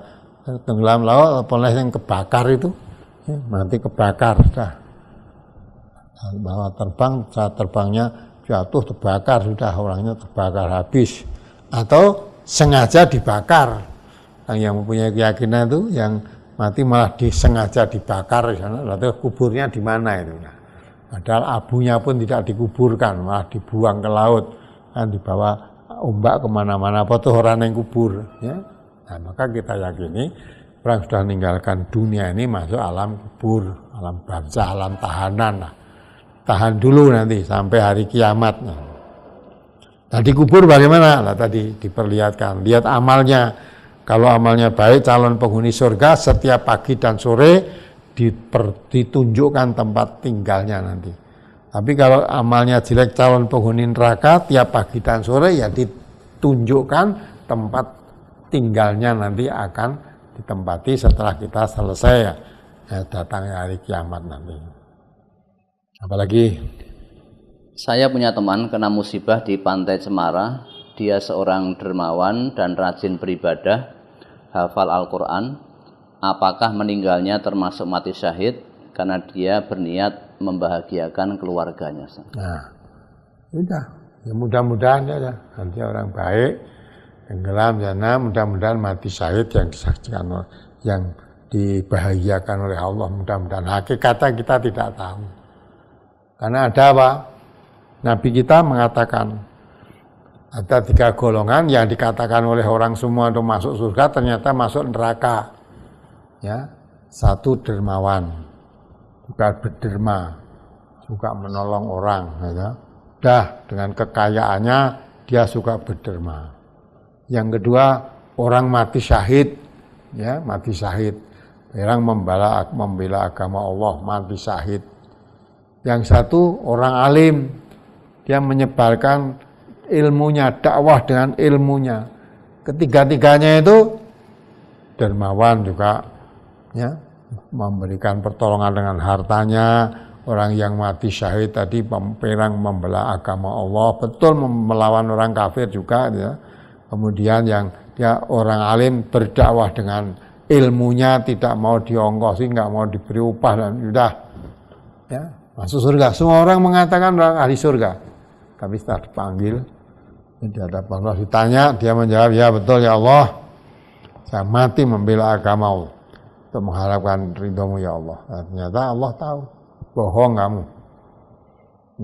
Betul kamu memang membela Allah. Tapi tujuanmu bukan karena mengharap ridhoku, tapi tujuanmu biar kamu disebut pahlawan pemberani, pahlawan pemberani, seorang pemuda yang gagah berani. Biar disebut dalam sejarah kamu orang pemberani. Kalau sekarang ya biar kamu nanti dimakamkan di tempat makam pahlawan. Nah, ya, ada lagi yang orang alim tadi menyebarkan ilmunya, tidak mau diongkosi, dikasih upah, nggak mau. Jawabnya ketika ditanya Allah, betul saya hanya menyebarkan ilmu, iya, tapi bukan karena aku, hanya kamu supaya disebut nanti kamu orang alim, ulama besar, karena kamu orang alim, ulama besar, berjasa, ilmunya disebarluaskan, tapi niatmu bukan karena aku. Ada masuk, seret orang ini masuk ke neraka, ya, hanya salah niat. Maka Allah, Nabi mengatakan innamal a'malu biniat, Allah akan memberi ganjaran, memberi balasan manusia itu sesuai dengan niatnya. Kalau niatnya karena Allah, dapat pahala karena Allah. Kalau niatnya kepingin disebut dia orang alim, disebut dia orang alim. Kalau dia kepingin disebut orang dermawan, ya jadi orang disebut dermawan, bahwa ketika kamu mati sudah diberi sambutan kehilangan seorang dermawan yang suka membangun, menolong orang-orang tidak punya di negeri ini. Nah, sudah disebut, tapi niatnya ya kadang biar dapat sebutan itu. Nah, itu semua sudah didapat. Maka dari Allah kamu nggak akan dapat, karena yang kamu inginkan sudah didapat. Sudah. Nah, maka yang penting sekali itu, kita mendoakan kalau ada yang kamu tanyakan seperti itu, ya mudah-mudahan dia masuk orang yang mati syahid, yang diridhai oleh Allah. Tapi hakikatnya bagaimana kita tidak tahu. Nah, maka itu kita doakan, ya mudah-mudahan dia termasuk orang yang baik, matinya mati syahid, dapat ridho di sisi Allah. Ya. Nah, apalagi? Saya dan ibu saya sering mendapat mimpi tentang simbah putri yang sudah meninggal, dan simbah saya yang meninggal itu terlihat bahagia dalam mimpi itu. Apakah artinya simbah saya itu wafat dalam keadaan husnul khotimah dan diberi tempat di surganya, mengingat selama beliau hidup di dunia dulu, simbah saya ini orang yang terzalimi. Nah, kalau mimpi itu tidak bisa jadikan pedoman, nggak ada. Maka kalau Nabi menuntunkan, kalau kamu menimpi yang baik, ya, kalau kamu ngelilir nanti bangun, doa pada Allah, mudah-mudahan mimpi itu menjadi kenyataan. Tapi kalau pemimpi yang jelek, kamu bangun, ya, nanti ambil meludahkan, di samping itu berdoa mudah-mudahan ini jelek, ini hanya dalam mimpi. Artinya tidak bisa dari patokan mimpi itu alamat begini begitu, enggak bisa. Kecuali Nabi, kalau Nabi itu mimpinya itu wahyu. Ya, kalau kita mimpi itu manusia biasa seperti kita itu mimpi jangan dianggap itu semua alamat seolah-olah benar dalam mimpinya. Nah, kalau mbahmu tadi begitu, ya berarti mimpi baik, ya didoakan mudah-mudahan simbah saya di sana hidup lebih mulia daripada hidup di dunianya. Didoakan yang baik begitu. Doakan terus, wah mbahku, aku mimpi mbahku ning swarga. Nah, hidupnya bahagia, nikmat. Nah, belum tentu kita gitu. Kalau memang betul begitu ya mudah-mudahan hidup dalam mimpi itu menjadi kenyataan. Tapi jangan terjadi pegangan. Ya. Jadi pegangan seolah betul. Nanti jadi pada hal yang itu. Khurafat nanti. Apalagi ada lagi yang mimpi parani baik. Terus dhisik niliki yang kuburan baik, kuburane baik amblong. Oh, berarti simbah mimpi mau kon dandani omahe terus dikicing lah itu kan. Ada mimpi, wah aku ditemani mbahku, kita kok menderita. Bareng tak pilih ternyata kuburane amblong. Nanti kiwa tengene wis dikicing kabeh, dadi meri kon ngicing lah, padahal kicingan itu dilarang. Ngimpi malah menimbulkan tidak baik. Maka mimpi sudah ikuti aja tuntunan Nabi. Kalau mimpi itu baik ya mudah-mudahan menjadi kenyataan. Kalau mimpi tidak baik mudah-mudahan hanya tidak baik itu dalam mimpi, tidak menjadi kenyataan.